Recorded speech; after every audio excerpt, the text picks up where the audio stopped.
Vital Kamerhe président de l'Assemblée nationale, membre et président à côté. Protocole, il y a son excellence, la première ministre, Alandi à Lobimbo. Et président, c'était prévu que Bazo Zelayo pour que Boya beaucoup ensemble. Est-ce qu'il ne fallait pas? Il y a l'obité. Ngana sina kotia na ovana na ngaya. Baoba koya baya. Quelques minutes après, président Bossoye, premier ministre aye. Tangu kaka o mi bale wana baye, le président Vital Kamerhe a pris la parole. Prenez sali ata 30 minutes. Nakati wana Augustin Kabuya azalaki na nute, Sama Lukonde azalaki na nute, Bati Lukwebo azalaki na nute, Jean-Pierre Bemba Gombo azalaki na nute, et la réunion s'est terminée comme ça. La frustration zomata. L'Assemblée nationale tokomina ba bloc yaba oyo, bloc yaba oyo. Il y a deux camps qui s'affrontent. Judith Tuluka, maman là nazo kirai mawa. Basa okima. Awokena mulaite gouvernement na ezali et la gouvernement ko normé. La juste observation, on peut la comprendre que non Tshisekedi d'Azali, chauffeur et mazoku maman tout comme mais il y a sacré ça on va moyibi. Si on a un souci, il y a qu'on travaille pour la peuple. Tout ça veut dire combien de mois gouvernement zo bimate. Pourquoi Judith Tuluka zo béni ça va réunion à réunion? Pourquoi crise wana ça qu'on démarrer na kaza réunion sacrée? Parce que Félix n'est pas une bonne idée. Ce qui tue le moisin incapable de gérer IDPS, comment est-ce qu'on gérer ce réunion sacrée ça pour sangi ça ba parti politique iberi. Est-ce que vous voyez Kabuya respecter na kaza biloko wana? Kabuya n'est pas considéré parce que Kabuya devant Kamerhe il répond sur quoi? Bemba na Kabuya. On a il y a pour tout match. Vous dites que non, vous allez président d'un leader et la majorité par présidentielle, mais tu convaincs qu'il est réunion, caméra bouillée. Mais tout le monde, ceux qui ont continué à compter la banque à la Makambo Azoussara Oyo. Si tu comme en 2025, peut pas se retrouver. Pour ça, tu sais que dit. Garçon donné les Akabemba, Bosso, Bati, Kabuya, na Kamerhe. Nous sommes au n'est-ce pas moi je vous avais dit que nos caméras en 2028 toujours qu'il y a éclatement. Kamerhe était un intellectuel, comprenait l'enjeu politique. Et qu'il a dit que non mandat est les artistes de souka. Il y a des gens qui ont besoin d'un singama tebele. Kamerhe a joué carte soit bas de choix madame comme chef du gouvernement. Même si on ajoutait au poste qui existe des 100 postes, il y aura toujours de frustration. Ce qui va bien gagner Kamerhe était avant. Parce que carte c'est ça que jouer à côté à Kabuya. Naka Kamerhe. Il faut faire partir Kamerhe dans l'Assemblée nationale parce qu'elle a représenté danger. Kamerhe serait moins utile dans le Parlement. Une personne pour changer la constitution, et ça déjà en marche. Pour jouer, soit il faut Kamerhe pas pour jouer, soit ce qui tue le moment pour changer la constitution et pour un acte à haute trahison. Conflit dans ce qu'on a monde opératoire dans l'économie marché à vous-même. Il y a un risque que tu aies une guerre tribale. Comment utiliser les armes à utiliser la milice à exposer la botara balinga te ponga za kasaye. Tu le mets de passer dans ma kambu ya mboka, il ne prend pas le temps à totala mboka oh na kuta ki yango wapi na zone na yango wapi. Tu le monde de les a comme kobimisa ba kambu na bango interne boy. Parce que rien ne va. Félix a exploité Matouana. Félix a joué la réunion sacrée le quoi ba vache na nae. Moi ça bon à la locotate. Je dis que tout a copié ma promesse moko oh que ça ma promesse mon bidon. Ya Tshisekedi. Et puis bazoni on va faire avaler batou na kambona ke ekosalema. Na majuri toujours 92 milliards akosala nini po ako ba recette on a kozwa mo ndenge nini. Ye moko na nous déjà baninga nous copier mon ndongo akuti wana. Eza lokuta. Et puis comme les fait ça mino kanda tout le monde a joué que la maman ou le mawa. A boycotter sommet. Azala kinde invité te. Kuna baninga bazo be la makambo ba Bretton Woods, ba lo l'économie, ba lo l'investissement. Bino boko ya bolo belani. Ameki ko ça la diplomatie ya bino monsieur ici on réfléchit makambo investissement. Mboka eza ko kende na mabe. Le fils voulait rester vivant. Le fils ne voulait pas être victime d'une tentative d'assassinat. Il ne voulait pas être victime d'un attentat. Et donc, il devait donner des gages à ceux qui auraient eu, à l'époque, les moyens de le liquider. Installer son pouvoir, s'habituer au pouvoir, qu'on s'habitue à lui, unifier son pays. C'était la première chose qu'il a dit dans cette première interview. Je veux recréer, retrouver l'unité du Congo. Que ça, Kabila, le Congo n'allait pas être unifié. Moi, je peux dire non. À l'époque, tout le monde se battait pour l'unité de ces pays. Mobutu s'est battu. Mouzaïe. Mais unité, on a cohésion de Salemaki, n'a pas Congolais, on a côté. Cohésion de Salemaki, n'a pas étranger, n'a pas Rwandais, oh, IDPS et la biso. Mais Kabila, il respectait ses paroles et ses engagements. Non, c'est dans Kabila, pardon. Que Kabila, l'Imbisa, non. Nous n'avions pas combattu Kabila, on avait combattu le système Kabila, le système à Kabila. Mais oh, IDPS. Si le autre mot Kabila, C'est parce que nous avons cru au combat ya batu oyoboye. Ande ko na biso IDPS to bonisi Kabila. Ba angelo ya ba IDPS tuchi oyoboye. Ba yeba pesi biso nini. Aujourd'hui Kabila a commis moindre mal. Ba uti ko bomba congolais na est ya mboka na biso à plus de 60 personnes. Pourtant l'attitude du président Nabino. Président de la République. Président Nabino. Lui il est plus dans le divertissement. Plus de 60 personnes tuées, aucun communiqué à part le gouvernement. Mais votre président, il préfère aller au stade na bakoko na. Bazo yambana, bazo bina, na Simona pe baké ba mairie ba Chivaz na ba shawarma bali. Aujourd'hui, peut-on dire que les Congolais sont sécurisés? C'est la complicité. Maître Patrick Pumbu. Basali yango na ko. Maître Pumbu na muke ba basa ressemblance mokoda. Déjà le règlement des comptes.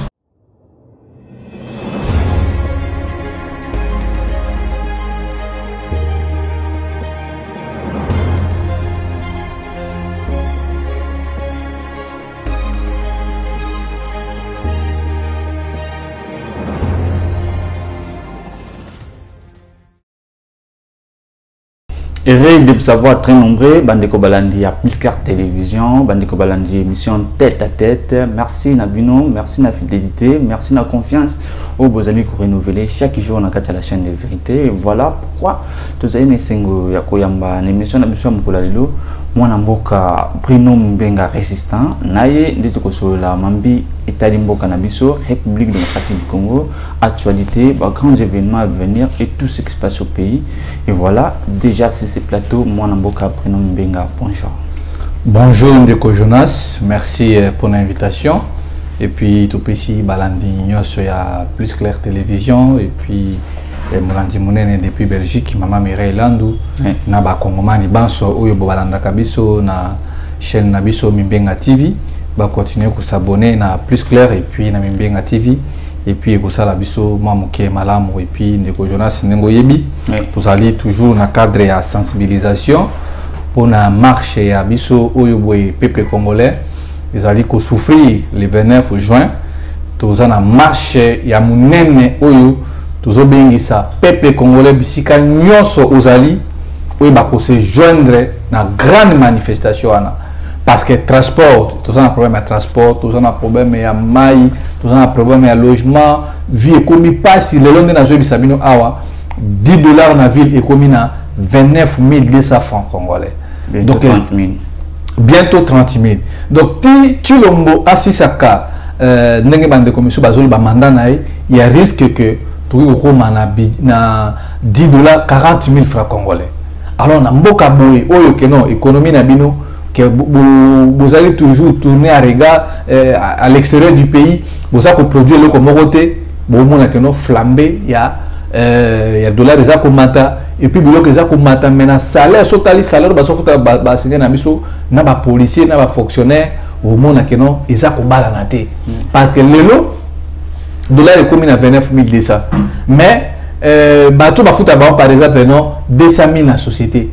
Na société moko songo pakala ozomona que non pas atteindre même $100 parce que devise na biso et ils a toujours na dollar franc na biso et perdre sens na ngo ya mwa to sotambola pona makambo ya transport ils a passe to sotambola pe pona na gouvernement ya Judith Tuluka mbongo o ya sengi plus de $16 millions américains ka pona investiture to so senga na madame on il faut azong sa mbongo wana mais oui lobby déjà les n'habitez moi ni émission au quota 10 le 10 11 bazo ça l'investiture na e yango zo mona to bengisi congolais tout bisi kazali et puis na makambu ya libération de konabiso bloc ya senga parce que bando bazo boa zaki activiste était à kota ki na parti politique non azali congolaise chilombo mo ko ba que non ils a ko lekela e azo mona batu o bazangi mai bazangi biloko kolia bazangi transport bazangi éducation maloba mais bazo ya mabete la biso maboko. Pourquoi avez-vous arrêté cette dame?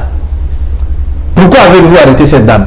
Voilà pourquoi nous sommes en ce que non, maman Judith Tuluka pour ça le voter naturellement d'où le 29 juin à partir à 9h Torokutana na saut de moto à Pascal et puis Torobanda marche wana mukolo wana musala et kosa le maté parce que au bande qu'on a besoin de personnes vivant handicap ba bingi ba koka basalaki et kosa la pareil et puis mukolo wana mutokotambola te parce que niveau peuple azouta na monga fula azouta na changu azouta na kisenso azouta na bumbu azouta bisika nyonso na ba province kout kolobate vie comme cher de konangai même sous Kabila tout ça au monde a biloko côté que non ba comme ko zo batu na balabala ba che bango wana ba ju parasoleil ba che bosunga papa oyo bosunga mama oyo boy botala katani lokolo bana bitike donc ba comme kobilisa batu vous allez-y comprendre que non mboke so pe la moto même les fanatiques à Chilombo et bien les bazo benga biso de Bruno marche wana tokozala et on a ici ba congolais le 29 na Pascal tokobana marche wana ba banderole ba calicot bino ba policier boya botinda bana na bino ba soda botinda bana na bino parce que Tshisekedi a respecté à tel loko mon côté oyo abandaki ko ba que non ba policier ba militaire bokozala bien payé bokozala logé bokozala traitement malonga mais par contre le lo oyo boye Tshisekedi a commis dépasser na makambo leki Chilombo azo ba yeso no kwa usate pona mboka na biso yango la bozo mona tantôt à voyager tantôt à se distraire le match tantôt et voilà yango to ici peuple congolais il est temps totalement tous à destin na biso na mboko parce que classe politique oyo boye baye bani so tala bo opposition pour tuna biso to baté ce qu'ils allaient yango biso bilenge to bengisi bino boya totambola na cadre ya résistance oyo boye ezali reconnu na article 64 na mobeko le conseil mboka na biso boya totambola rendez-vous le 29 juin mon mboka prénom Mbenga crise pas crise à l'union sacrée toyoki ndeko lezea ko belela ko relater bongo ba coulisses ya réunion utiko salama ya baye union sacrée ndenge mes ententes ezali entre ba membres ya président de l'union sacrée.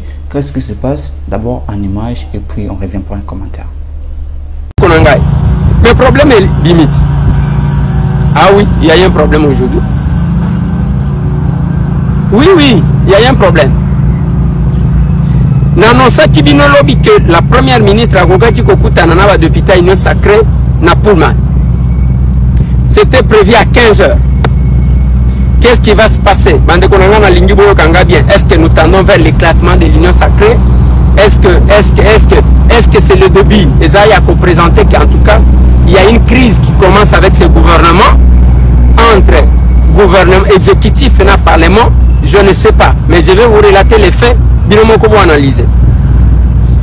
À 15h, c'était prévu cette rencontre. Généralement, tant que la rencontre en depuis après présidium, il y a union sacrée, Kokota. Mais aujourd'hui, qu'est-ce qui s'est passé? À 15h40, 15h30, 15h40, Vital Kamerhe est président de l'Assemblée nationale, membre et président à Koti. Quand à Koti, à l'équilibre, au place, c'est la bango à vendre. Protocole, il y a son excellence, la première ministre, à l'Andi à l'Obimbo. Et président, c'était prévu que Bazo Zelayo, pour que Boya beaucoup ensemble.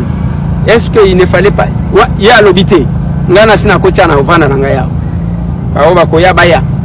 Na lingibo. Quelques minutes après, président Bossoye.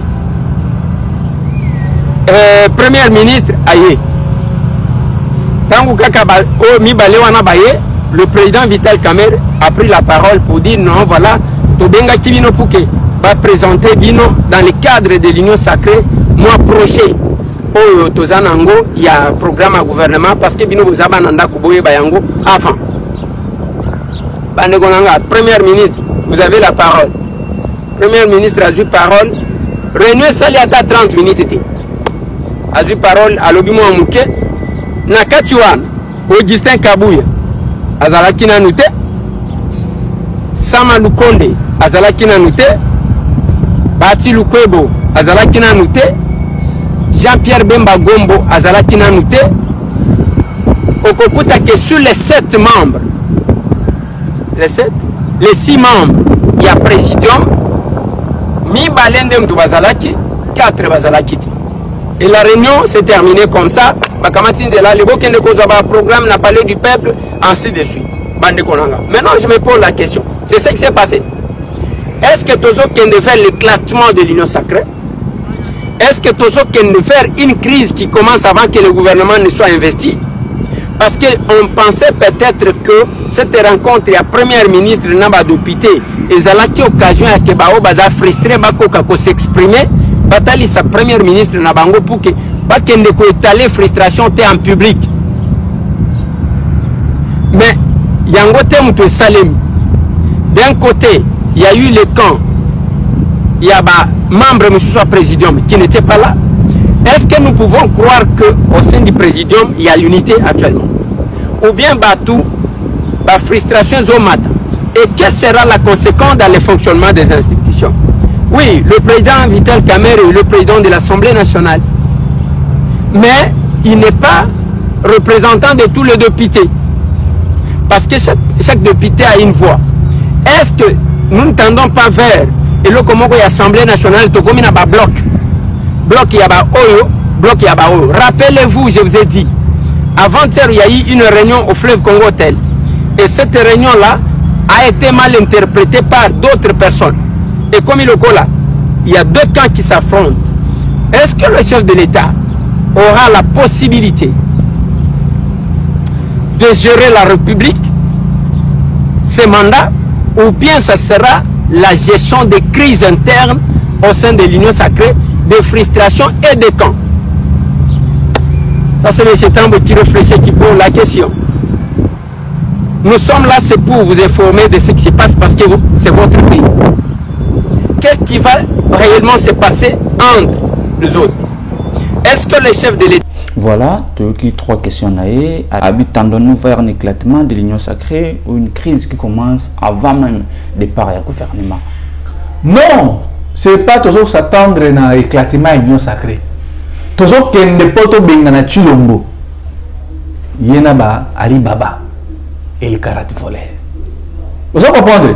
Parce que Batouan a dit groupe, il y a cartel, les oligarques qui sont Basanani, Bazumbo Kanoutage, Bazotala, intérêt à peupleter. Vous comprenez?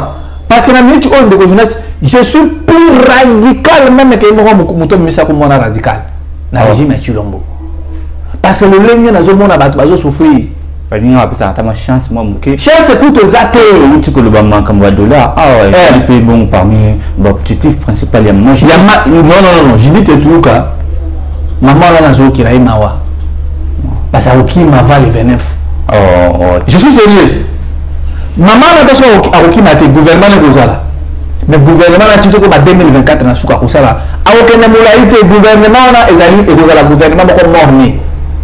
Parce qu'après le 29 juin, ma manifestation parce que on a besoin d'activistes na mona ki bango maman nani Floxine Marie bakana ki bango bo mona ke Chilombo ata respect à ba cité a instruire na ba policier ya mono kwa mboka na bango parce que objectif principal à Tshisekedi des alliés aza ko utiliser bande ko na imache ya momeno pour ba réprimer ba to bazali ko défendre intérêt général. Makamamai, transport, vie sociale, dollar, à comment peut utiliser armée à l'État pour pas mettre à massas. Na quand il marche on a bandeko bazaki na bandeko Marie Floxy bagotier na bandeko Destin bazaki belé de souvent temps au marche. Na raté pour voir licence chrétien pour bazo revendiquer ba tout na bango. Alors tant le coup tu na désert tamboué. Oui. Alors que toujours que le vers éclatement à union sacrée. Non. Peuple ajoute à observation. Peuple a comprendre que non, Tshisekedi Dazali, chauffeur et Mokumbi, Azokumba Motukamame. D'où maintenant, on est l'union sacrée Panzana. Oui. Il faut que Kubengana Tshisekedi. Donc, Kozwa, Batouana, tout, na union sacrée, na Chilombo, na Batouana, tout, Bazana, on a quatre Makambouana, Kozwa Bango, Kotia Bango, de côté. Comment nous le Jonas? Parce que d'abord, de 1, union sacrée, c'est que le Congo Moyibi. Le Congo Yamba. Beaucoup d'amis, moi la mère yaka tout ça rapport moko na pas perdre ba so ko le la mon esprit soit à barrer soit tu ko barrer ils ont quand même nani ba na ça ni copie ya drogue Pablo Escobar. Donc c'est ça le régime à Tshisekedi. Régime à Tshisekedi égale Pablo Escobar et le ko ya moyibi profite à côté parce que naturellement de jeunesse si pas qu'il y a un souci. Il y a un travail pour la peuple. Tout ça, il y a combien de mois pour gouverner ce matin? 6 mois. Et pour être précis, pourquoi je dis que tout le monde a une réunion à réunion? Pourquoi crise ou a démarré dans la réunion sacrée? Parce que Félix n'est pas un bon leader. Parce que Félix a une marque de leadership. Mais est-ce que sera-t-il vraiment amusé à gérer l'ambition, à gérer l'union sacrée et puis en même temps que gérer Mboka? Mais ceux qui tuent le voisin incapable de gérer l'IDPS, comment est-ce qu'il gérer ce que l'union sacrée, ça va parti politique ibéri. Sous Kabila, tout là que non autorité, il y a majorité parlementaire, ça va quand même déconner au Béminap. Mais le nom de l'union sacrée, autorité, autorité parlementaire, il y a Pablo Escobar. Non, est-ce que vous voyez Kabouya respecté dans Katabilo Rwanda? Kabouya n'est pas considéré. Kamere ne considère pas Kabouya. Non, je vous dis, Kabouya n'est pas considéré. Parce que Kabouya devant Kamere, il répond sur quoi? Kamere a de l'expérience. Kamere, c'est un étonnant. Aujourd'hui, nous la Bemba. Bemba, n'a Kabouya. Au moins, on a un photo match. Le professeur Modeste Bati Lukobo. Vous dites que non, vous allez président d'un leader et la majorité par présidentielle, mais tu convaincs qu'il y a une réunion, Caméra Bouya. Mais est-ce que vous trouvez ça sérieux? Il y a le problème des alliés, ils ont que désordre, ils ont ma casse. Parce que ceux qui sont continués à côté de la Maroc, comme en 2025, peut pas se retrouver. Mais est-ce que mon amour est-ce que ça dit faut le président de la République si Caméra ko kana Kabouyaté si Mbemba ko kana Mbosoté si Tela ko kana Nanité? Faut ça tu sais que dit parce que bah ils ont non intérêt non ils ont malchance. Babakani ni na Bible bato atanga Bible bele Matthieu soki 23 mokonzi azo kambali ngomba il faut ça na probité morale. À la discipline. Yemoko. Est-ce que vous sentez la discipline au sein de l'union sacrée? Il n'y a plus de la discipline. Kuna mutu na mutu, azota la langue intérêt naïe. Vous pouvez imaginer une collier abimi à l'obi, non? Maman dit que tout le monde abimi, a bien ça qui réunion pour avoir tout à l'heure pour député. Il y a une union dit sacrée, sucré, ça allait même. Quand elle arrive, le premier. Apparemment, on va tout soigner déjà qu'on a quatre signes. Avant la petite na bango, batia balani bagarçon d'honneur. Bagarçon d'honneur les akabemba, Bosso, Bati, Kabouya, na Kamere. Les 6 garçons d'honneur de la République. Bamwana ni bavanda. Quelques heures après, conseiller na ni protocole la premier ministre que souffle na lito qui était beaucoup ne bovanda, beaucoup ensemble, il y a le bien à la vente. Nous sommes n'est-ce pas, moi je vous avais dit que nos caméras sont en 2028. Caméras déjà de fait, ça sera qui déjà n'a qu'à union sacrée. Ça sera le regroupement de sous-sous. PCR. Donc, pacte pour que vous retrouver. N'a pacte pour que vous retrouver, par exemple, plus de ça, c'est député. Maintenant, Kabou a bien ici, à sa mission, Babemba, Babemba, cela va tourner sous-sous. Donc, nous tous attendons, nous tous qui maintenant éclatement. Parce que Caméra n'a bloc de ça, il peut coopérer avec le président Mouskatumbi. Vous voyez? Parce que tout Bat quittera pour rejoindre na Vital Kamere. Na émission tout ça qui a rendu que Jonas. N'a pas que le gouvernement on est salemi pro Rwandais nini. Na détaillé à Awabo. Tout ça que na niveau là que non. Tu sais que dina batuna ba tout amé. Si vous pas comme un niveau en athée et au Sénégal, peuple a se joindre na biso ba Bruno Mimem. Biso to continue de garder toujours sans c'est actuellement na biso parce que tu as dit que tu sais que ni a posé la l'autre côté et il ne fera rien. Kamere est un intellectuel comprenant l'enjeu politique. Et qu'il a dit que non, mandat est à tirer la souka. Il y a un jour où on a besoin de Singama Tebele. Donc, caméra par mal. Parce que si. Il y a un droitier. Mais caméra, elles ont préparé déjà 2028. Pourquoi maman je dis que tout le monde a barré nous sommes ça que besoin de et souka qui des poissons. Est-ce que c'était important à cause de député au bazar et bah où tu as volonté à des cas demande besoin bah où tu as volonté à peuple. Comme maman on a un chapitre pour le man hôtel. Tandis que non, il a fallu faire ça dans le Parlement. Vous pouvez dans mon programme là-bas, on parle à Moko.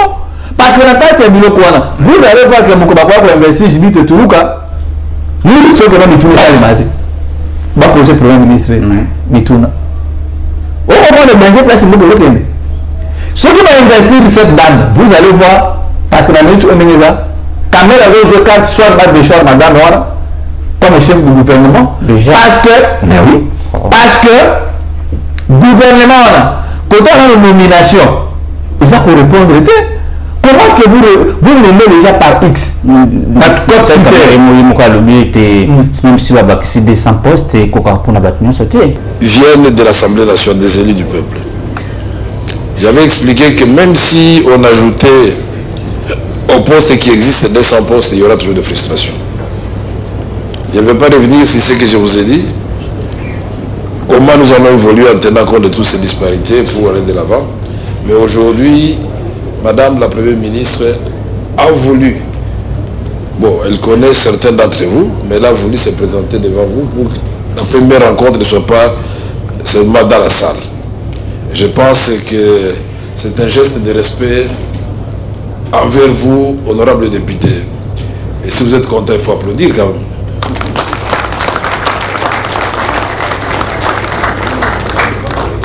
Je ne veux pas être bavard, mais je voudrais aujourd'hui que les membres de la majorité comprennent que nous ne sommes pas encore en plénière. Donc il n'y a pas de débat aujourd'hui. Non, on a attention à décider de sa poste.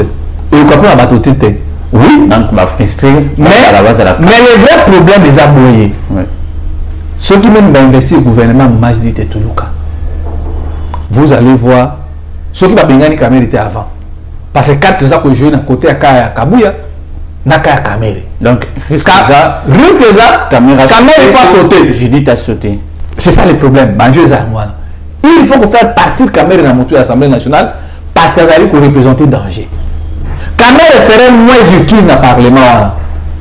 Bien que Bamakamonae, Bakangae, Sanjou, mais il serait moins utile pour le peuple congolais. Parce que ma velléité, ma intention pour changer la constitution, ils ont déjà en marche. Donc, il faut faire respecter cette constitution. Le problème n'est pas de changer la constitution pour que nous tuions. On a qu'ici, ma limite n'est pas gestion à Moka. Ma limite n'est pas dans le domaine de la sécurité. Ma limite n'est pas sur le plan. Il y a la créativité d'emploi des jeunes. Pour tout le monde, il pense que non, il y a un ministère qui a créé les jeunes congolais. Au moins, il y a des jeunesses. Donc, pour jouer, soit il faut caméra qui est caméra pas pour jouer, soit ce qui tout le monde pour changer la constitution et peut un acte à haute trahison. D'où pour exposer les peuple congolais. On a ce que vous créez ce conflit.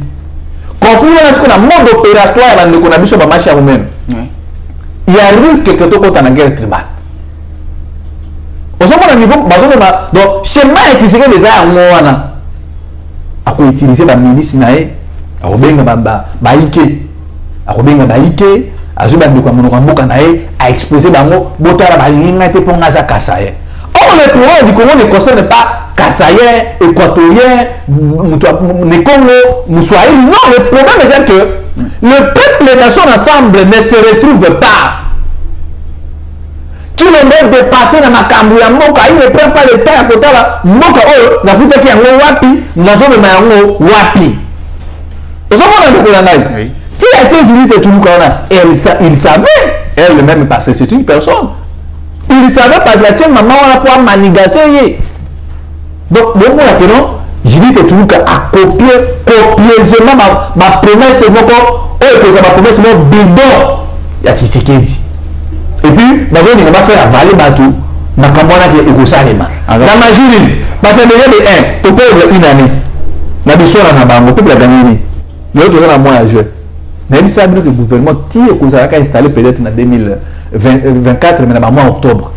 En parlant du gouvernement, mon amboka après Nambenga, j'ai dit Toulouka ko ambitionné, bon comme disait 18 milliards de la budget pour un programme, pour bon soutenir le programme de la présidente de la République. Et ceux qui se calculent bien 5 ans et puis ça va 92 milliards. L'ambition est madame on est démesurée car le quoi est Tshisekedi. Alors que tu as une bien économie ambitieuse à le Colomoko, oui minerai. L'ambition maman on est ba quand on est mon cousin le bakana on bombarde la banda. Na disons mais il va bêtir ma beaucoup quoi toujours budget on a 2 milliards. Le mois quand déjà 2024 Non, déjà, il a déjà perdu. On a déjà 18 milliards. Le roi déjà dit, va mobiliser mon place. Tu vas ça dans ma tambour. Les apports en 2028 ans, tu comment? Bah, il s'habille que non. Tu disposes. Bon, il y a des élections athées. Parce que de 1, ça m'a le condé. Le gars, je prétends de gérer à Sénat. Alors, dit que toujours la budget à 16 milliards. Quel est le côté de la police de vivre? Quel est la prison, mon ami, la prison, la condition de vie de vivre? Quel est le côté de la vie enseignant? Mais ça veut dire quel est le mot à au cause de l'idée? 16 milliards, il faut te sortir en haut. Je vais plus enseigner moi 200 000. 200 000. 400 000, 400 000 euros. 200 000. 400 000. Non, enseignant-moi 400 000. 200 000 est équivalent à 35 dollars.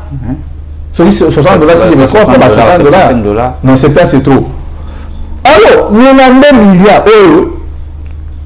Moi, c'est bon à le côté. Au moins, déjà, maman, j'ai dit que le côté. Toujours, nous avons 2 milliards. À cause de la ligne, il faut, la recette, on a besoin de nous. Il y a déjà bani. Il y a déjà bani dans le payer mon bon à Koutiwana. Au 16 millions pour investir. Normalement, ça va ministre à mon niveau. Normalement, il a fallu à dépasse millions sur déjà pour signer quelque chose à l'État. Mais il y a bandi dépense à cause de la ligne pour disposer de 2 milliards 8 dans 5 ans. Il y a régime est compétent à Tshisekedi. De 5 ans divisé par 92 milliards divisé par 5 ans. Donc par an, 18 milliards. Si vous avez un qui est capable de disposer budget, mon bénéfice, il y a 18 milliards. Il y a même temps ça là. Donc, si vous avez une année 2024, vous avez 92 milliards divisé par 4 ans. J'ai dit que tout le monde a reproduit 23 milliards par an. Ils ont le quota. L'ambition de maman, ils ont l'ambition démesurée. Or déjà, le peuple congolais faut que ça nous kanda parce que pour la contradiction, maman on a une Félix dans la banque centrale, maman Rose Mutombo. Alors lui désormais, baba na foot à Batumbo en franc congolais. Mais mission à Congo, ba foot à Batumbo en dollars.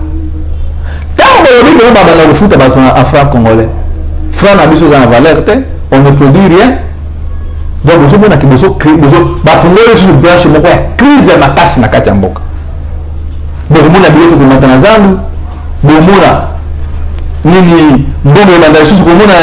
et ça va créer la misère. Si on a la maman est-ce qu'il n'y avait pas des experts en économie pour pas conseiller? Le gouvernement a éventuellement qu'on prétend que nous disposer par 18 milliards. Tandis qu'il y a même pas comme ministre et à plan. Oui. Quel plan il y a élaboré qui? Tant ministre. Moi, je ne donne pas la confiance. Même exactement au 0,1 confiance dans le régime anti-sécurité. Batu de Bazako, hein? Et on dit, côté de Rwanda Kata Oyaye, Rwanda Kata Oyaye, on a connu Bakoulina, Bapol. Donc, aujourd'hui, ça veut dire que non, pour nous, comme le quoi là, est-ce qu'il y a un doit la salle besoin d'aller? Et donc, on prend le Mokorangaï. Parce que le 1, et là, on prend des choses que non, et pour ça que non, et ça, le putain, maman, je dis que tout le monde est ici, monsieur. Mboka, la période de la guerre. Au moins, on va compter à mon pas, Bakobalini, tu continues l'état de guerre. Nous avons ce que nous avons disponibiliser dans la recette. Nous avons la défense.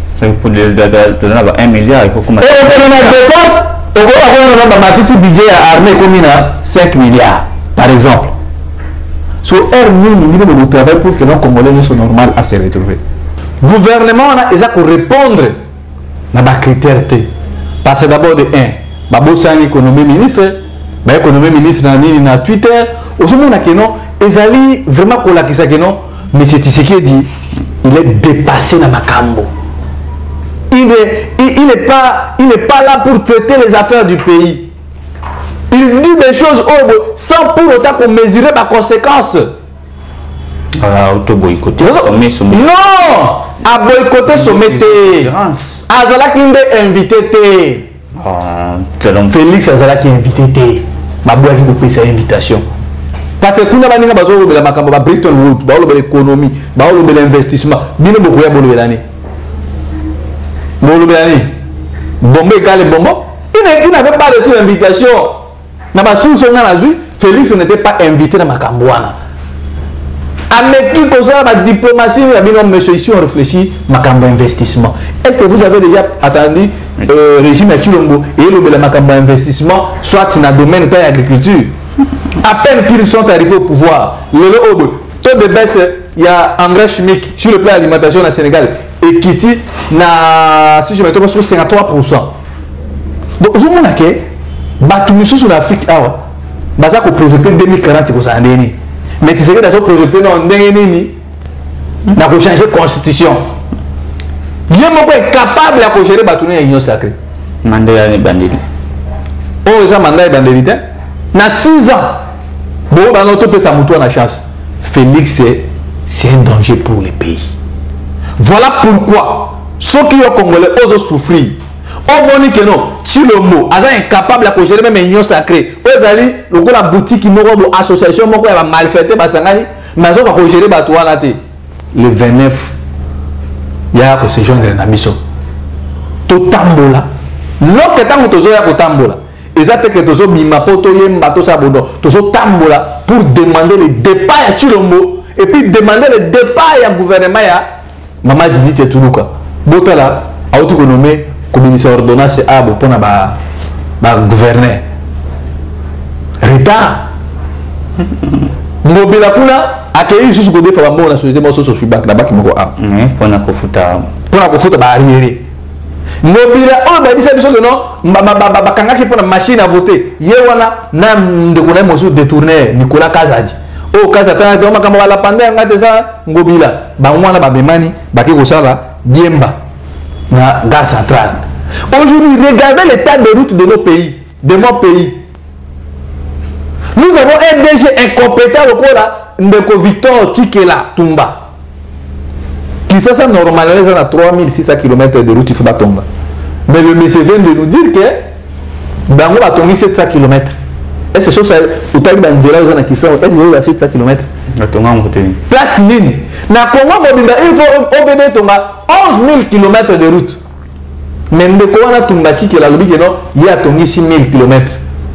Sur 6 000 km tout ça qui n'a pas. Comment ils ont unifié?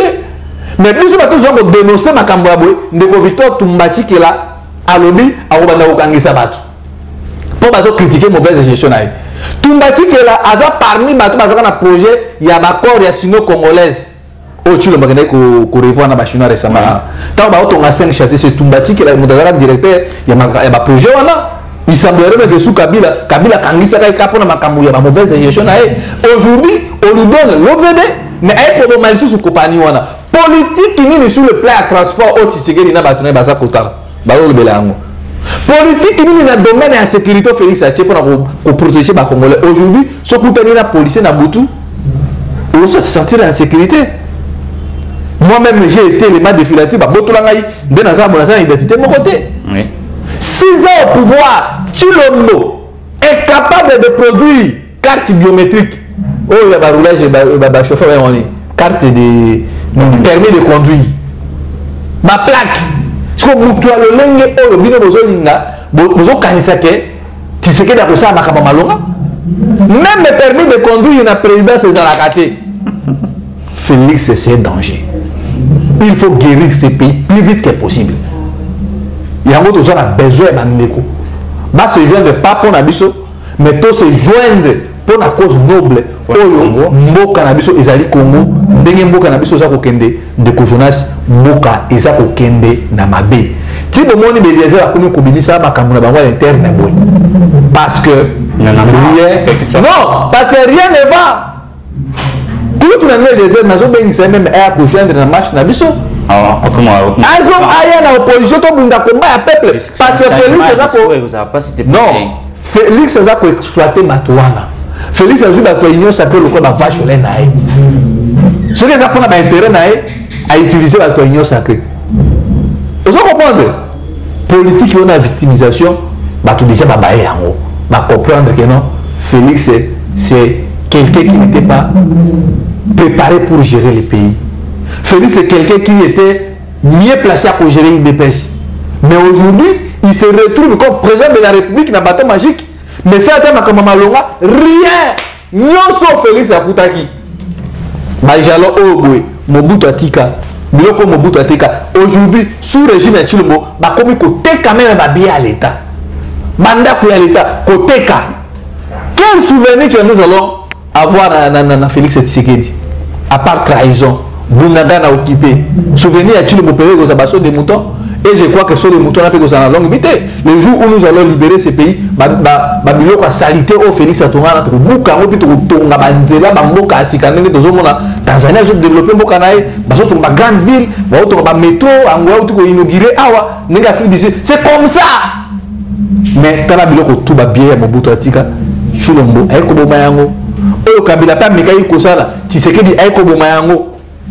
Alors, c'est malheureux. Ce qui me lève la commune à mesure qu'au Kabila, c'est parce que le niveau de misère et l'équipe de Bojonas. En parlant de Joseph Kabila. Misère et l'équipe. Alors, les 29 Congolais, tout. Oui. Ozana Bandal, Bima. Ozana Lemba, Bima. Ozana la commune, il y a Gombe. Pour ça, la meeting, il y a mon meeting, on a un message pour la résistance. Le niveau est échangé. Pourquoi tu connais si parce que tout ça pour évoquer directement l'esprit à Lumumba. Donc tous les Congolais, ça pour évoquer l'esprit à Lumumba, à Lumumba, à sa détermination, il y a confronter le régime tribal à Tshisekedi. En parlant de Joseph Kabila, Olanda Kindegini, témoignage au Colette Pratman, journaliste à Saraki, à la personne de Joseph Kabila, ou d'ailleurs à Ochofote Bongo, 53 ans d'âge. Et puis, la révélation, le Bible, c'est parfois en coulisses, son amour pour le Congo, attachement à la Constitution. D'abord en image, et puis on se retrouve tout à l'heure. D'abord, comment vous réagissez la première fois que vous rencontrez le jeune de 29 ans qui prend les rênes du pays?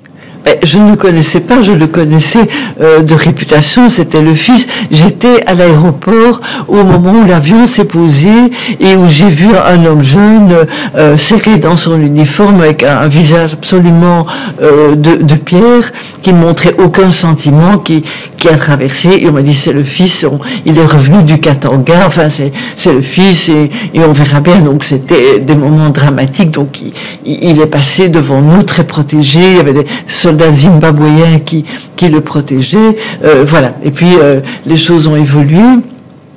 Et après, assez rapidement après, 2 ou 3 semaines après qu'il ait prêté serment, j'ai demandé à faire une interview, ça s'est arrangé, enfin, voilà. Je suis allé à Kinshasa et j'ai eu la chance de faire la première grande interview de Joseph Kabila.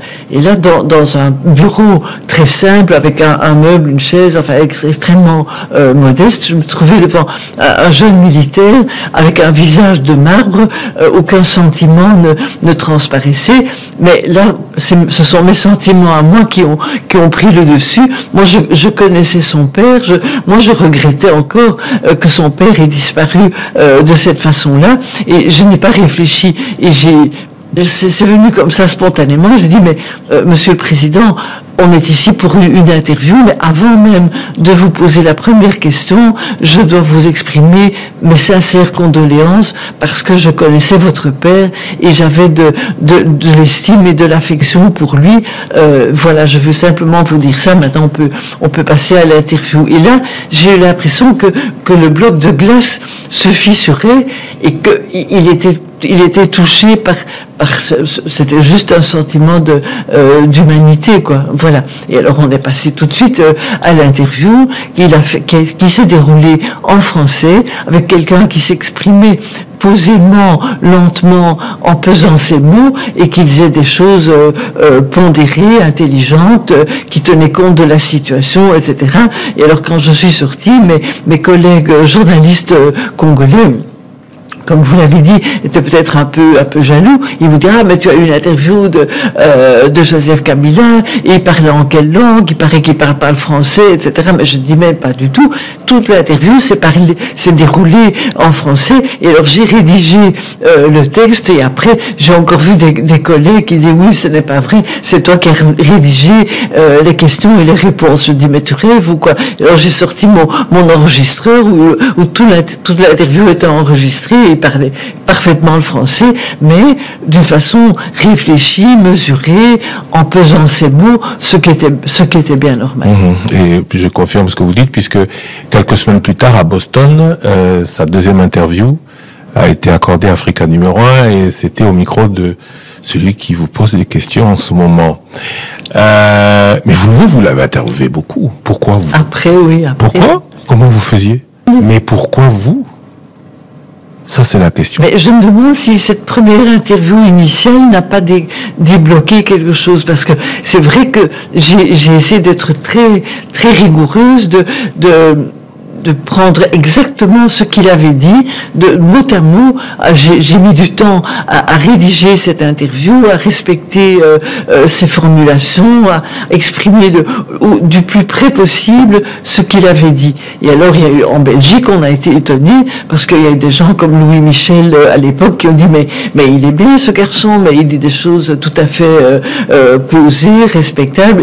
Et il dit mais il vous a vraiment dit tout ça? Je dis ben enfin écoutez, vous voulez écouter la cassette ou quoi? Mais bien sûr qu'il l'a dit. Donc c'était un peu un témoignage qui le valorisait, qui disait ce qu'il était vraiment, quoi. C'est-à-dire que c'est un homme intelligent, et moi j'étais très fâchée, je m'excuse de nouveau, sur la désinformation, la presse périphérique et tout ça, qui dit il est jeune, il parle à peine le français, il joue avec des petites voitures, il passe ses nuits à regarder à jouer sur Internet. Et moi je disais mais vous êtes vraiment des cons, je m'excuse, mais c'est vous qui êtes à côté de la plaque. Cet homme est intelligent, moi je l'ai interviewé, et ce qu'il dit est tout à fait raisonnable et sensé.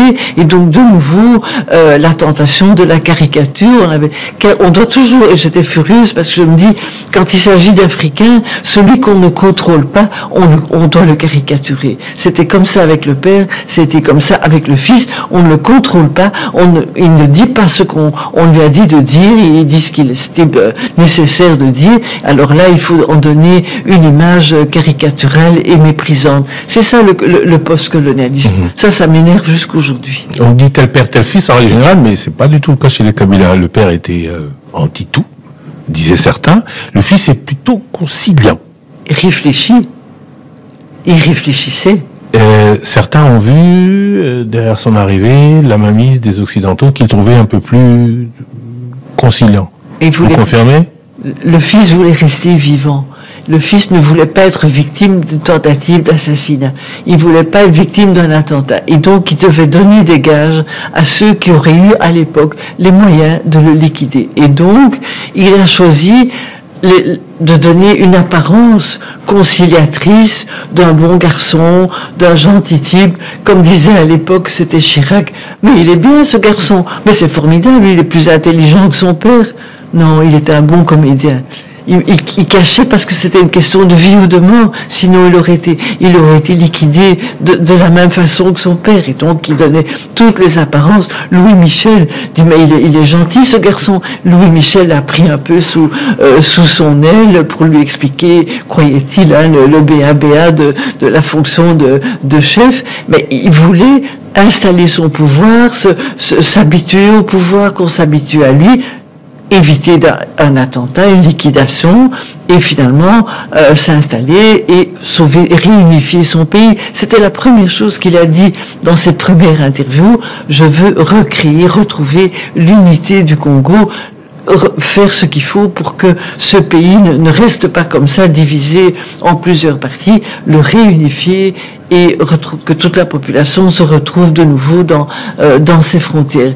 Ça méritait tout de même, de mon point de vue, d'être répercuté et d'être soutenu contre tous les divisionnistes et tous les prophètes de malheur. Vous avez senti ça tout de suite chez lui? Oui. Le fait, la peur de l'inconnu et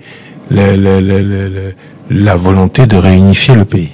Oui, il était le fils d'un révolutionnaire. C'est un enfant qui a grandi dans le maquis. Il a été à quelle école? Il n'a pas été au lycée français. Il est allé peut-être au lycée français bien des années après en Tanzanie, mais il est allé à l'école dans le maquis. qu'est-ce qu'on leur apprenait dans le maquis? C'était des disciples de Patrice Lumumba, qui était le symbole du patriotisme et de l'unité du pays. Ça, c'est l'enseignement qu'il a eu dans des circonstances très, très difficiles dans le maquis et puis en Tanzanie. Et son père lui disait, un jour on retournera dans notre pays, un jour on reconstruira mieux ce pays que sous la dictature actuelle. Il a été baigné dans ces enseignements-là, et je crois que là, on ne se refait pas, quoi. Même s'il a essayé de se donner les moyens, et puis de ne pas s'appauvrir, enfin, il y a eu d'autres choses après, mais au départ, l'idée était, on réunifie le pays, et on retrouve son unité, on fait partir les armées étrangères, et on fait des concessions inévitable pour que ça puisse se passer. Et là, il a tout de même réussi. Il a mené ce pays réunifié aux premières élections démocratiques. C'est tout de même pas mal pour quelqu'un qu'on croyait qu'il jouait avec des jeux électroniques, des dinky-toys et des jeux électroniques quand il est arrivé au pouvoir. C'est quand même pas mal comme résultat. Première, deuxième, troisième élection démocratique, à l'issue desquelles il laisse le pouvoir à quelqu'un d'autre. Bon, les conditions, l'histoire nous les rendra mot pour mot un jour. Rien ne se cache éternellement. Mais depuis, il se tait. Vous qui l'avez fait tant parler. Il n'est plus là. Il est discret pour vivre caché. Il est encore dans vous disiez au début, pour vivre bien ou pour vivre, il se cache derrière la sagesse du silence. Oui, et puis il y a une question que je lui ai toujours posée, c'est que vous êtes élu pour deux mandats. Quand vous ne serez plus président, quel est votre but dans la vie? Qu'est-ce que vous voulez faire? Et alors c'était une réponse très très basique. Moi, je ne suis pas comme ces Européens qui rêvent d'aller passer leur temps à la Costa Brava ou dans des lieux de villégiature. Moi, j'ai été exilé et je souhaite une chose, c'est vivre dans mon pays. Vivre dans mon pays dont j'ai été banni pendant toute la première période de ma vie. Moi, je veux vivre en paix, tranquille, dans mon pays. Bon, c'est une ambition respectable. Vous n'avez plus de contact avec lui? Non. Direct, non. Le président. J'ai pu essayer non plus. Enfin, vous n'avez pas essayé non plus. Non, mais les journalistes sont toujours sur l'événement, l'actualité, voilà. Mais vous qui écrivez beaucoup, vous avez écrit beaucoup sur Mobutu. Oui. Vous n'avez pas envie d'écrire sur Kabila? Ah, il y a matière. Hein. Il y a matière, Au boulot. Il y a matière, mais pour ça, il faut qu'il parle. Vous n'avez pas essayé? À ce stade-ci, non. Mais j'aimerais bien. Voilà. À l'objet, sans Joseph Kabila, le Congo ne serait réaction par rapport à Magnaso Hollandi. Bon, maman Colette Blackman, c'est une journaliste de renom. Là, on a sali une investigation et puis il faut témoigner pour la Kabila. On est allé à Vinae. Au Moni, que ça Kabila, le Congo n'allait pas être unifié. Moi, je peux dire non. À l'époque, il y a non. À l'époque, il faut partager. Non, à l'époque, tout le monde s'est battu pour l'unité de ces pays. Mobutu s'est battu. Moussa Yei, Rebello Yei, Kabila Bundani, Asangisi Bandekonae, pour que non, tout sauver l'unité d'Amiso. Mais l'unité, on a cohésion, on est ça les maquines, on a Congolais, on a côté. Cohésion de ces qui n'a pas étranger, n'a pas rwandais, oh, IDP c'est la biso. Parce que Moussa Bengana n'a pas rwandais, Moutoya n'a pas rwandais, ah, papa est Tshisekedi. Ce qui le haut toujours souffrir, ils arrivent parce que l'IDP ça avait trahi très longtemps. Kabila a ses défauts comme étant un être humain. Oui. Mais il avait aussi ses caractères et puis ses capacités. Moi je ne suis pas kabiliste, moi je suis opposant. Il y a Kabila, on a opposé à Tshisekedi. Kabila, bien que ma benne ya ko sebso ba rwandais, ba bien mo so ça ba ba rosi mukendi banani. Mais Kabila, c'est que moi j'avais compris de ce temps. Oui. Il respectait ses paroles et ses engagements. Là on sait Kabila pardon que Kabila limbisa biso poto bonisa qui non. Nous n'avions pas combattu Kabila, on avait combattu le système kabiliste, le système ya Kabila. Donc aujourd'hui, ma Congolais bazo na Kabila pardon. Ba monsieur bakoza a raison. Que diabolisation ya pouvoir ya bato. C'est là qui est makambo ebele. Non, mokonzi tout bakoza ke ka makambo. Même état bino de besoin na plus clair entre bino père moi ça arrive aussi à un moment donné au conseil peut bon makambo pas DG Joël Kombe. Je n'appelle pas conseil Popol makambo pas DG. DG par conseil la paye makambo pas vice c'est ça la société. Mais ma UDPS. Oui. Si les autres beaucoup kanisa Kabila, c'est parce que nous avons cru au combat ya batu oyo boye. Bande ko na biso UDPS tuchi. UDPS appartient à Batuchi. UDPS tuchi. Ils nous ont dit Kabila c'est Rwandais. Mais tu sais qu'il dit à qui na Rwanda est-ce que mon attend quoi Kabila na Rwanda? Les gens qui sont kanisa Kabila. À un moment donné aussi moi ça m'arrive na bana okima bakuru pour rien. Na ba marche tout kende. Partout koleka na retourner. Mais si ko yobwe. To bonisi Kabila. Ba Angelo ba IDPS tout oyobwe. Ba yi ba pesi bisoni. Aujourd'hui Kabila a commis moindre mal. Mais ton coquille Govana, bateau battant rappelé nini, ne restez plus aux événements passés. Nous devons avancer. Il faut tout à l'Iboso. Si tu as un combat au Jonas, et le but est que tu as un combat pour tout le monde, et que ceux qui ont le pouvoir, tous sont incapables de gérer. Nous avons un programme déjà taillé. Kabila, il a marqué son époque. Bisous de ce monde. Ceux qui ont copié à Malam ou à Kabila. Et c'est servi sur les sons.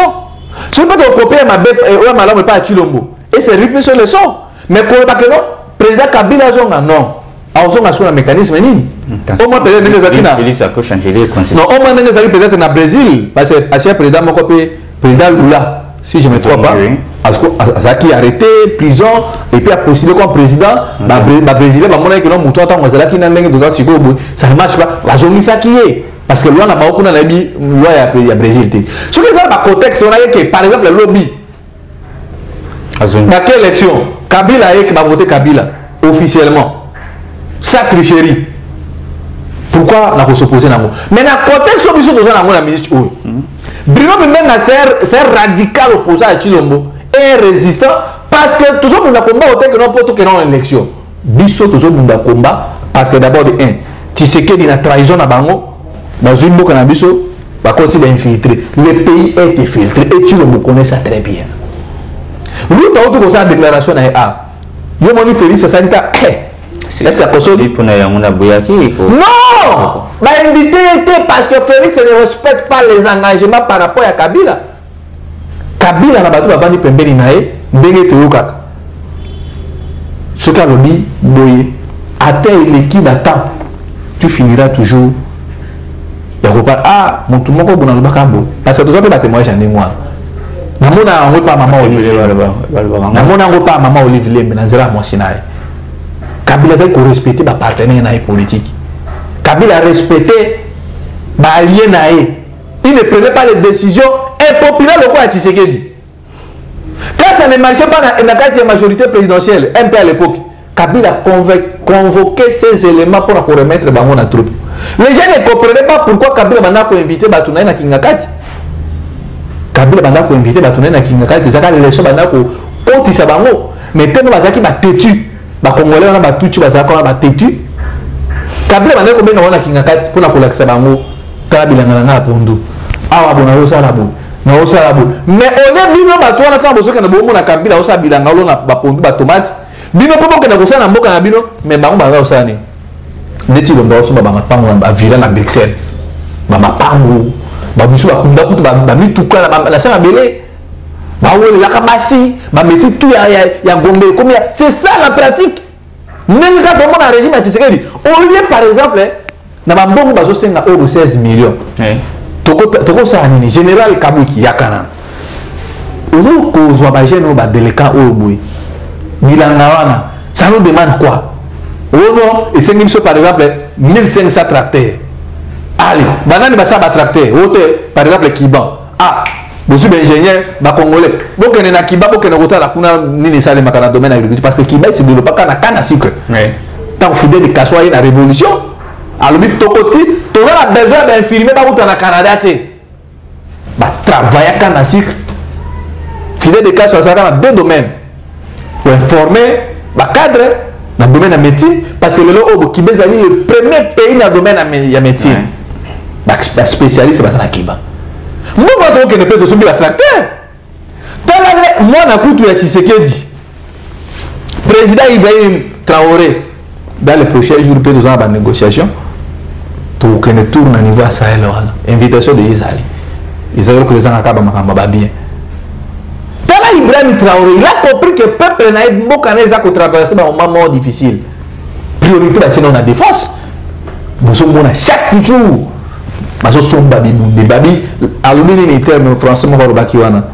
Il sait que la guerre ce n'est pas facile. Nous sommes dans un monde de prédateurs. Mais face à ce prédateur, il faut la guerre. Tala Ibrahim Traoré, un président à guerre, a-t-il jamais pour la Rolex?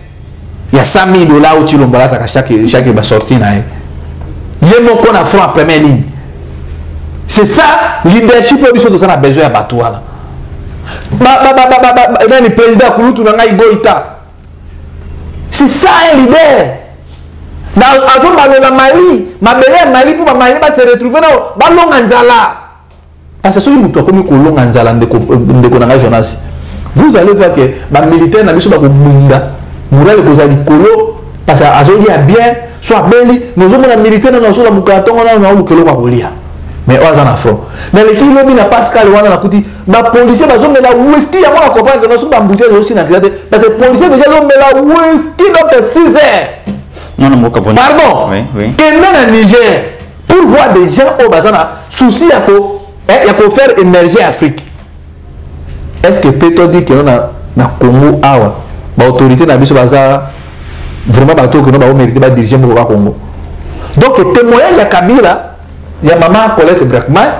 De l'autre côté, elle a raison. De l'autre côté aussi, elle n'a pas raison. Parce que ce qui est raison, nous avons Kabila. Mais nous tous, nous savons que Ezana Maman Colette Brackman, ça l'a fait ma journée à ma baie, article à ma baie, quand Kabila tabassait les opposants, tant Kabila sont pour ma bateau, Kamona Sapou. Et ça, va côté négatif, il y a Kabila. Kabila a ses actifs, il a aussi ses passifs. Mais Lélo, moi, c'est que moi je peux dire, ce que tout ça, les révolutions dans le Congo, Kabila, ce que tu as fait, l'Andamabé n'a été. N'est la Chine, là, parce que dans la révolution, c'est ma Chine. Moi, je dis non, ce qui s'est passé est passé tout à la Chine, tout développé. Tous les malades, il y a passé du régime, tous les ma bien à Bango, tout ça, tout avancer. On peut consulter Kabila. Vous comprenez? Tshisekedi, nous avons battu le connu de consulter Tshisekedi. Place à Tshisekedi, il à prison, ou soit il y a Kabila, la coach, en prison. Pour la raison disciplinaire. Mais par après, tout le monde a Bango, tout le monde a résidence, c'est bon surveillé. Donc, vous n'avez accès même pas à comment l'aéroport. Vous n'avez accès même pas à comment la frontière. Donc, vous avez accès à Namboka. À bon moment, nous avons toujours travaillé pour que nous soyons respectés. Kabila, ça n'engage que moi. C'est un homme de parole. Il avait ses défauts, il avait aussi ses qualités. Il parlait moins, il réfléchissait avant de parler. Il mesurait. À cause à chaque fois que tu as une guerre, dans ma période où il y a turbulence, au moins Kabila a fédéré que ça Congolais tout autour d'une table. Le long boye sous Kabila, chambre dans salon la machine est na $25, $30. Le chambre dans salon sous Tshisekedi du régime à IDPS tout. Chambre dans salon comme $100 la machine. Comme vous évoluez, mon amour. Quel niveau? Félix à côté de l'hommosexualité, à côté de l'homosexualité, il va légaliser un mot. Mais quand même, nini na bamona, c'est pas maman, CNDH. Une élection. Non, tu sais que nous avons une propagation, il faut brouiller là. Vous comprenez? Quand vous Félix, vous avez un cannabis, côté on a beaucoup d'homosexuels na martyr. Vous avez un cannabis, il dépêche tout, il va sur ma camouane. Le pays va mal. Tout ça, c'est Félix Tshisekedi. Alors, ce que tu as dit, Tshisekedi, t'es de Jonas, tu es un Sodome. Ou est-ce que Sodome, tu as dit, tu as dit, tu as dit, tu as dit, tu as dit, Tshisekedi a dit, tu as dit, Sodome. Nzamba kwa kupinir biso, ya nzamba nga nazo songo pardon. Pour la moutouma porter pour la Tshisekedi te opinir bana na yo. Tshisekedi amemi biso na impudicité à côté de biso makambo mabe pardon Nzambe yo kela biso mawa. Tozo binga na Chilombo et tozo zongisa ba culture na biso bantu, tozo zongisa culture na biso ya ba africain. Malédiction nyonso bo mono to traverser oyo. Izali Chilombo Tshisekedi. Alors il est temps, il faut to binga na mwana mobali wana. Il faut que Bingana, Mwana Baliwana, Wanezali Bongo, Maluba, Monamboka, Prénom Mbenga, Découvrir plus qu'à télévision, de commune à Souka et Mission Abisso. Pour finir, Monamboka, Prénom Mbenga, un monde, attaque au Monamboka, Maître Patrick Pongo, Découvrir Mike Moukebaï, Azaki victime, la police va confondre, na Mike Moukebaï, Bakanisi Kimi prison, Babiti, Baïko se rendre compte que Azaki Mike Moukebaï était un mot, un commentaire. Oui, Ndeko Jonas, na bossa na ki pelo komoko. Ba uti ko boma ba congolais na est ya mboka na biso à plus de 60 personnes. Mais bota la attitude apparemment. Bota la attitude du président de la République. Félix, il est Baï. Au moins le na bino, président na bino. Lui, il est plus dans le divertissement. Plus de 60 personnes tuées, aucun communiqué à part le gouvernement. Mais votre président, il préfère aller au stade na bakoko nae. Bazo yambana bazo bina na Simon na pe baké ba mairie ba Chivaz na ba shawarma bali mais au l'est du pays. Aujourd'hui peut-on dire que les Congolais sont sécurisés? Aujourd'hui peut-on dire que non, nous sommes fiers, il y a combat, il y a bande de biso IBPS tout. Donc pour nous comprendre c'est la silence et gouvernement, silence et l'opposition, c'est la société civile, c'est la complicité. Félix travaille pour les terrains des Rwandais. Il y a Batuchi. Félix a continué EAC Awa. Et aujourd'hui, il est incapable de nous faire sortir dans le quartier. Mission, il y a pire, il y a toutes les années. Il y a qu'on soit mabélé, na biso. Na ko se redire parce que na loi qui déjà makambouya. Gouvernement, je dis te Toulouka. Ma chef coutumier Rwanda va faire ce makamba mabélé. Vous comprenez de quoi Jonas? Pour moi, que tout plus de 60 personnes dans Moka na yo, ni drapeau Ekiti, ni communiquer, et l'autre elle est inaperçue comme si tout va bien. Et même bien l'opposition, c'est les résistants, Bruno Mbenga. Pour le moment, nous sommes peu qui représentons l'opposition. Nous sommes peu qui représentons l'opposition. Bakoulou Toilette Bolodjoa, Moninga Nangai Marlène Fouvou, Naba activiste, le corps, Bandekona Gauthier Miller, Bandekolo Mumba. Cédric Mimbete, Maître Méchac et tant d'autres. Regardez l'attitude des jeunes congolais. Nous sommes plus émêlés à jeunes deux fois. Pourquoi? Parce que idéalisme est athée.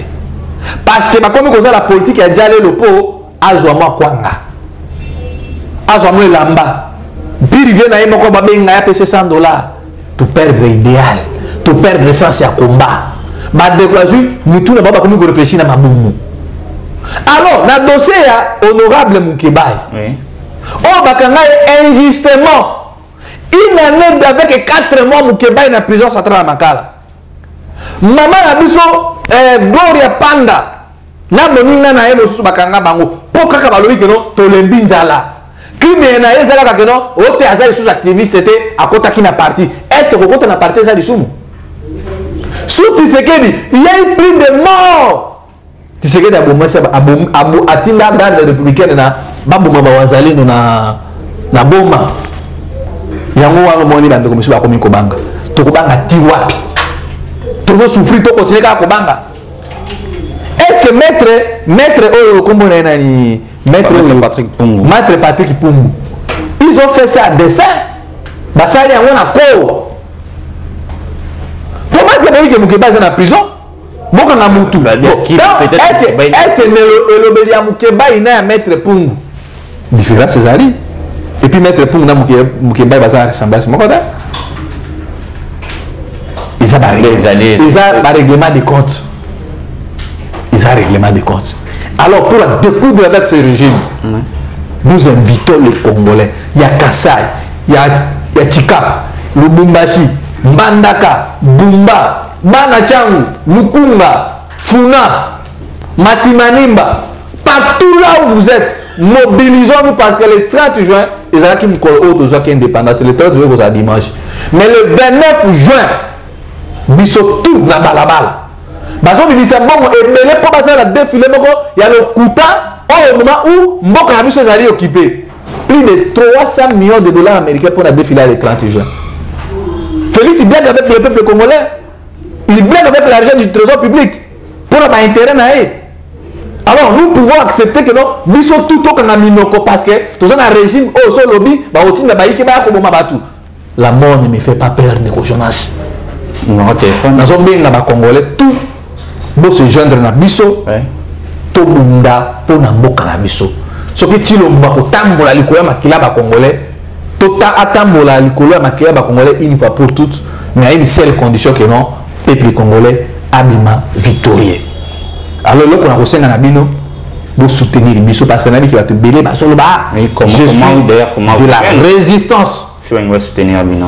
Numéro Nabiso Isali plus de 243 81 73 11 702 plus de 243 81 73 11 702 wanande ba yoko rejoindre Bisso na mutu ou amoni ya ko sala na marche wana parce que ko la marche ya liboso te ko zapper sukate. Nous travaillons pour mettre Félix de côté dans le système Yabatunae et puis vous continuez à s'abonner à plus que la télévision, vous s'abonner à Namimbenga TV et ça tout ça comme analyse. Un grand plaisir à moi, Nico Jonas, de vous ça qui na tête à tête c'est mon collègue.